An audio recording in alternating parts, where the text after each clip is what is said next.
This computer will rule the world.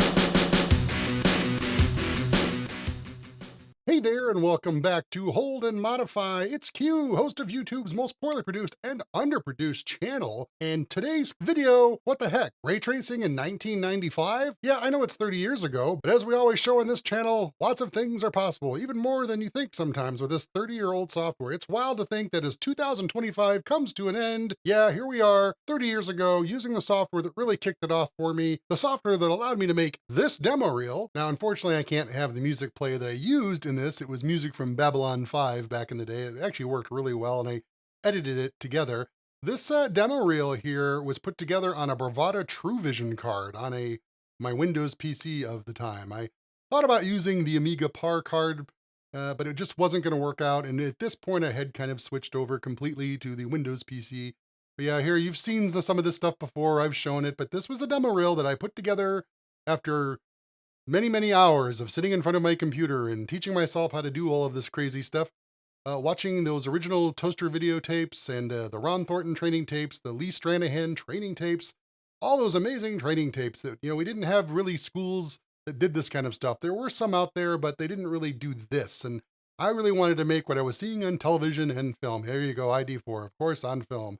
So yeah, I just wanted to share this demo reel with you. This is part of the reason we do all of this. I know some of the stuff I show you on this channel is pretty simple, but this is what I was actually doing with Lightwave 5 back in the day and helped me get a job. That's right, I made that demo reel starting on my Amiga 3000 with a 25 megahertz 68040, and then later on would transfer over to what you're looking at right here, the Windows version of that very same Lightwave 5.0 running on a 64 megabyte equipped Pentium 166. Isn't that amazing? What an amazing machine that was. It was my hard transition from Amiga to the land of Windows. I had basically avoided Windows my entire life up until that point. Admittedly, Lightwave on Windows had some neat little things. One of the first things we saw, of course, was this preview shelf for surfaces where you could actually save surfaces and load them onto other materials. In the old days, the Amiga days, you had to actually go to every single individual surface and apply the settings. You couldn't stash them over here to just copy paste them. So I thought it'd be neat to dive in here and let's create a very simple scene. Hopefully it doesn't take too long to just show off what we could do with ray tracing. And yeah, that's right, we are not going to be using any shadow maps. When you go down to lights down here, no shadow maps. You know I love my shadow maps. I think they look great.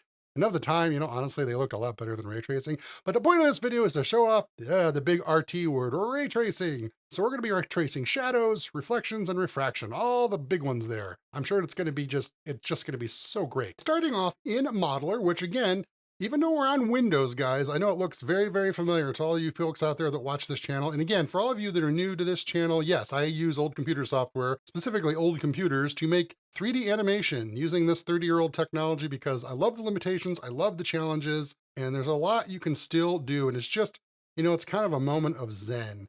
And as you can see right here, I'm struggling to make a box because it's been a while.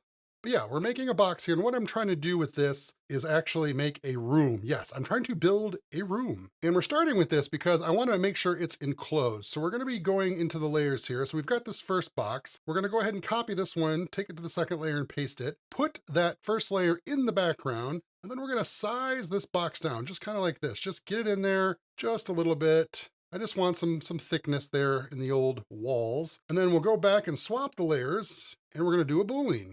And what we've done here, let's go ahead and turn on our display. Just again, just like the Amiga version, guys, are very similar here. Except in the Amiga version, we had our amazing little wireframe up here we could do just like in the Amiga. But on this Windows version, the other big feature they added, of course, was limited. I do want to stress the word limited. Limited OpenGL. So we can click on that, and all of a sudden, look at this. We have a nice solid box we can stare at. Isn't that nice? For all of you that have been watching this channel for all these years, how nice is it to actually just see something solid that you can spin around? Oh my goodness. You guys take this for granted today, but back then this was a big deal. 1995, big deal. All right, so we've got this box. Now we need to start cutting in some windows. And again, keeping things simple, we're going to use what we've already constructed.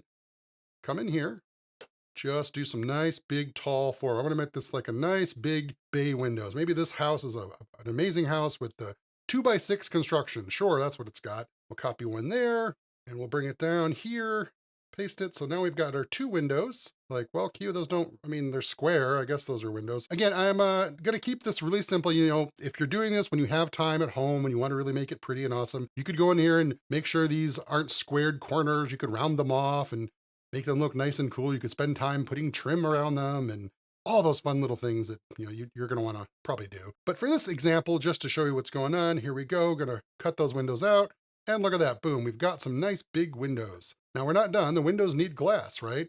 We are ray tracing, so we can take advantage of that. Now here's where things get a little tricky, and I'm gonna try and explain how we did glass in 1995. It's really ridiculous. You might be thinking, well, Q, why don't you just simply paste the windows in there, call them glass, make them transparent, turn some reflection on, and you're done. Well, you can do that, and that will give you a version of glass, but it's not really glass, if that makes sense. We're going to do a trick called air polys, where you're going to have to try and trick the ray tracing renderer, this archaic ancient ray tracing renderer that came out way back in the day. We have to kind of fool it, guys. Okay, we have to, for lack of a better term, we do. We have to just we have to trick it. Going to do a couple things real fast here. And what I'm trying to show you is that here's our window, right? So we're going to come in here, we're going to make it a little skinnier. And if we come over here to polygons and we click on our polygons, so let's get in here and go into polygons. See these little dashed lines coming out of the side? In fact, let me make it a little easier for you. Let me just show the one. See how it's pointing out? That's letting you know that, yeah, it's pointing out where this polygon is facing outward so the world can see it. That's why we can see both sides of our window here. The thing is, when light comes in, real glass will refract and get bounced or bent, and it'll fly off somewhere. And then when it hits the other side, when it exits, it's going to refract again because there's glass on the other side. Well, what's in between the glass? Well, technically there's air, and air doesn't have refraction. I mean, it does have some refraction, but for the sake of this, it has zero refraction. So we have to make that. We have to actually put a box or a window inside the window that doesn't have refraction turned on to get a more accurate, more realistic looking type refraction or transparency, right? So what we're going to call this is window refract, simply right there. That was easy to do. We're going to copy it, go to our other layer. We've got many to work with here. Paste.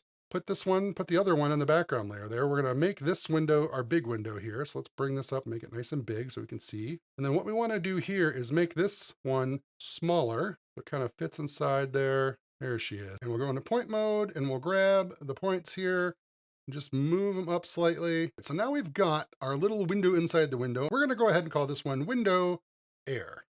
What's important though is we don't want to have the air mess with the entering light here when it gets bent. So we actually need to flip these polygons the other way. We have to turn it inside out effectively. In fact, if we go over here, there you go. You can see how it's kind of inside out. It's inverted how we're looking at. We're seeing things kind of upside down. This is going to allow us now to take this and we're going to cut it, go back to the first layer, paste it into, and now there you go. We've got this kind of, now from here, from this little solid thing, it doesn't look like anything. It's just the box we made, the window box. But now we have these refractive light coming in. So when the light comes in, it's going to bend and then it's going to exit and not bend, and then it's going to bend again. So a fun way to remember this simply is glass out, air in, right? And you tuck that in there, and now you've got this happy little pane of glass ready to go. And there we go. I've now got my two windows pasted inside my little openings there. I've got my glass inside our little weird, little funky house. I guess it's a tiny home. It's a tiny home for now, but it's just to give us a quick example of light coming through glass. So now that we have this, let's go ahead and save it. And I'm going to see if I have anything in my object vault that comes with the amazing toaster install to see if we've got maybe some things we can place in here.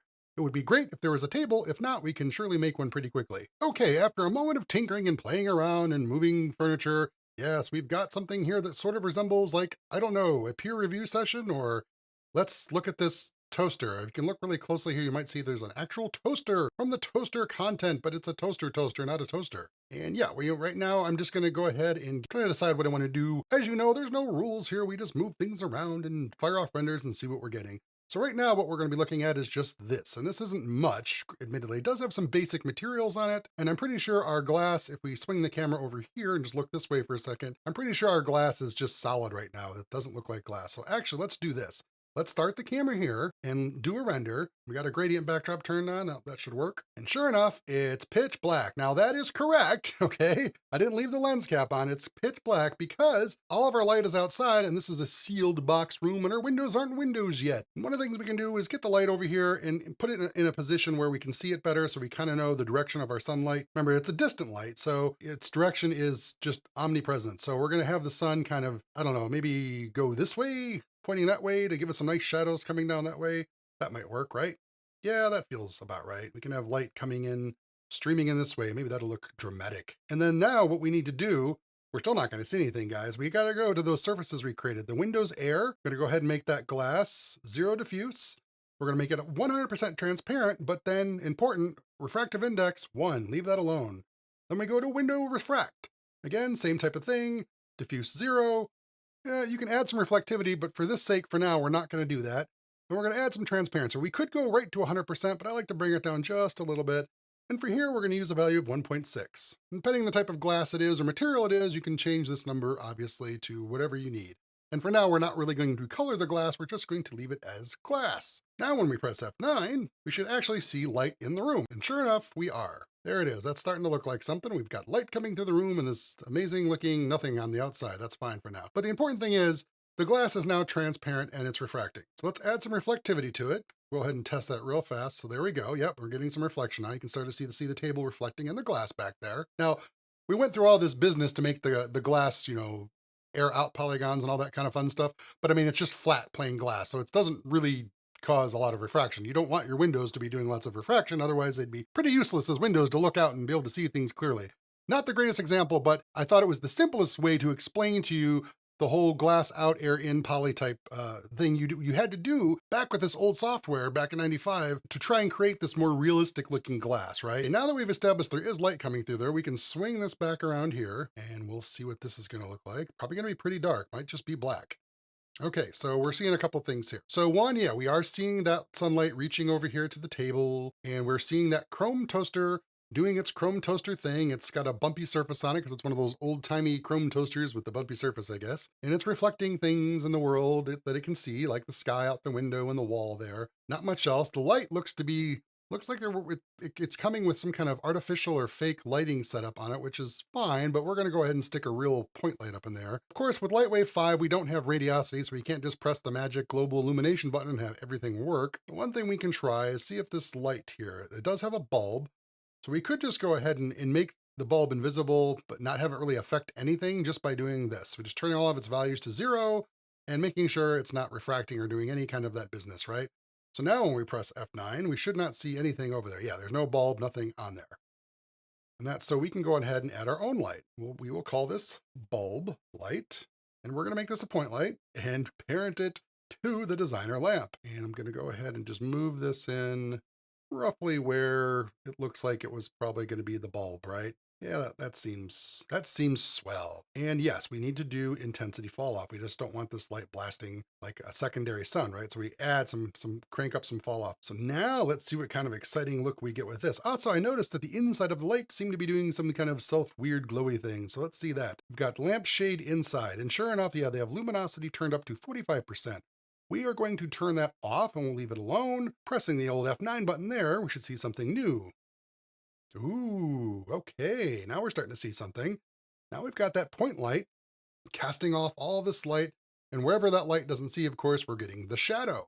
You can see all the shadows on the table here. You can see the specular. Now we're starting to actually see that toaster there. Look at that. This is it. This is ray tracing in 1995. We're actually doing all that amazing stuff that graphics card and video games do now on your phone for, 60 frames a second. Isn't that wild? This is now getting us a step closer. Again, the shadow map lights, of course, are using spotlights, which will allow you to have those nice soft shadows, which everybody loves, but this whole video is about ray tracing right now. And one of the other tricks you could try and do with this is clone that point light a bunch of times, stick a bunch in here, and you might try and get a soft light. In fact, because we're getting such dramatic looking light right here, this actually looks pretty neat. I am going to consider doing that. We need to get our view into position here. I'm very curious. I'm actually curious, maybe some of you are curious what this is going to do. I have an idea what it's going to do. I've never done it for this kind of situation. I usually will clone a bunch of point lights up top here, like for a ceiling light, and have it shine down and give us soft shadows. I've never tried to do it with a light like this, though, like an actual physical real world light model, right? So I'm going to clone these lights. I'm going to clone these lights. I'm going to do 4 total. So we're going to do 3 clones. There's our bulb light. And then we'll go find the second one. And all we're doing here is just moving it slightly, a little over, a little down. Same with the next one, 3, we're going to move it up a little bit. Not the easiest thing to visualize here when you're dealing with this. It can be a little bit of a challenge trying to see where these lights, basically I'm just sticking a blob of point lights in here. Now, because I've made so many of these lights now, this is going to be a very super, super bright light. So let's go ahead and go to each of these. Usually I would say like 25. Well, we made 5 actually. Yeah. So 20%. Yeah, let's do 30 for now just to see how that plays. And varying them is fine too. They don't need to be exact at this level. Ah, okay. Well, that is interesting. This looks a lot like if you're ever sitting in the bathroom reading your favorite magazine or on your phone, most likely, right? Watching TikTok or whatever it is the kids do nowadays. Yes, you're thumbing along and you might notice when you look on the wall, the shadows from your towel rack or even your hand or your toilet.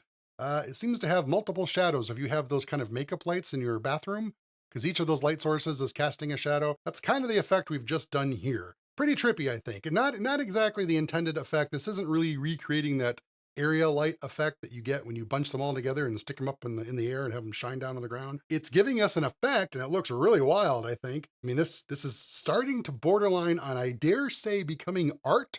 Almost feels like art, doesn't it? This would either be a small picture you might hang on your wall, or you might just paint an entire wall to look like this big piece of artwork. I have no idea. So that is pretty trippy looking. I'm liking that.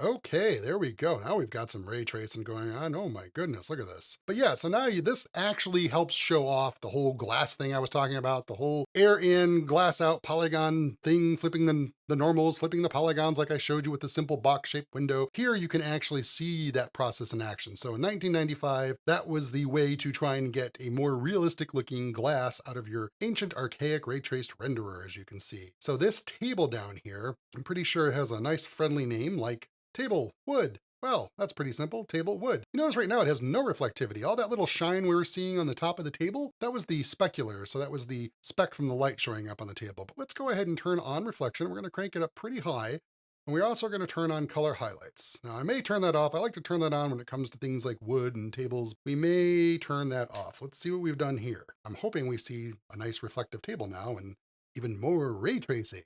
Ooh, ray tracing. There we go. Now we're starting to see some stuff. Oh yeah, that is definitely a lot of ray tracing. Now we've got toaster reflecting in the table. We've got the glass, 95 ray tracing all over again. Oh, but this table here, this wood table, I wanted to just turn on the reflection so I could see it. I like the value of reflection, but we need to do a couple things here. For one thing, it doesn't look like wood, and we need to try and soften up this wood reflection. I mean, we don't have roughness capabilities, but we can do things like bump map is essentially the first version of roughness back in the day, where you rough up the normals of the polygon to make the reflection look a little more natural, a little more soft. So we're going to use our good old trusty, I don't think, what do you think? Fractal bumps or crumple? I'm going to go with fractal bumps this time. We'll do really, really, really small. I may have to go smaller than this, and we'll up the frequencies. We're going to keep it at texture amplitude 50. And we are going to turn on our friend limited region because I really just want to focus on that area where the table is reflecting the toaster. And I do this because we're also going to need to turn on anti-aliasing. If we don't turn on anti-aliasing, it's going to be really hard to see what's actually happening with that bump texture. Could just look like noise because it's not been smoothed out by the anti-aliasing process. So we're trying to adjust that noise and balance the noise. So we need to see it more clearly and cleanly. Turn on the anti-aliasing, takes longer, but with limited region, we can isolate to just one little area to look at. Remember, back then, we had much, much slower computers. So the stuff like limited region, you use this all the time. You spent most of your life looking at these little tiny regions where you could just see maybe 150 pixels by 80 pixels of something that you were working with. Okay, and that was immediately very effective. As you can see right there, we have a very, very subtle hint of the toaster reflection now. The table has got that tight little bump, and I actually did a pretty good job guessing the bump on that. The same type of bump that the toaster has right here, see the fractal bumps? They're much larger though, right? So they're much, much larger. They're meant to simulate more a classic banged up metal type, what do you call it, dimpled metal toaster from the 50s or 60s. That's what that look is, and that's proper. You know, using that same technique on the table, but just making it much, much, much smaller now gives us a much more natural wood effect. Even that specular light kick you're seeing from the light there on that sheen on the table right here, that's even looking a lot more natural. And that's what you want to see, is a much more natural look to that reflection. So now that we know that's actually working, we go ahead and turn off limited region so we can see what we're doing here. Well, there is our render. Yes, that has got everything on there. Look at the stuff. We started off with a black void, and now we actually have something that's, well, it's 1995 great. Ray tracing Is it garish back in the 90s? Yes. I mean, obviously, the lights, especially with their hard shadows, are really hard to work with, very limiting. It's why we'd like to use the shadow map lights so much. But one of the things you could not deny was, yes, the reflective capabilities, the refractions that ray tracing gives, much like today with games. These are the things that just made life so much easier. To try and fake all of this using conventional means and scanline means where you're not using ray trace reflections or refractions, it's really, really difficult. Ray tracing, at least for the reflection properties and the transparency properties, way back when was super, super, super a time saver. It just really upped the game on things. In fact, Lightwave, when it first came out, didn't have ray tracing. It didn't get it until version, I believe, 2.0, so it took a little bit for it to come out. But once everyone started getting the ray tracing, you've seen the chrome ball on the checkerboard ground, or you've seen the chrome teapot. Yeah, well, now we've got our chrome toaster and our glass here, looking pretty slick. We've got our nice wood tabletop there that's more natural reflections, and our neat little lamp up here with its cool look.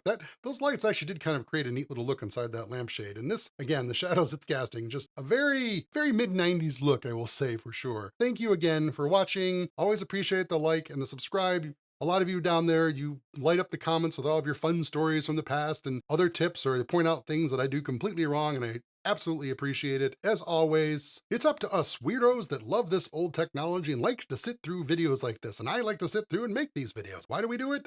We're just a weird little group. You know, we're all out here pushing around our old 1990s polygons, and meanwhile, we've got video cards that are rendering real life in 120 frames a second. Okay, I think that's it. I've rambled enough, and I'm done with this video.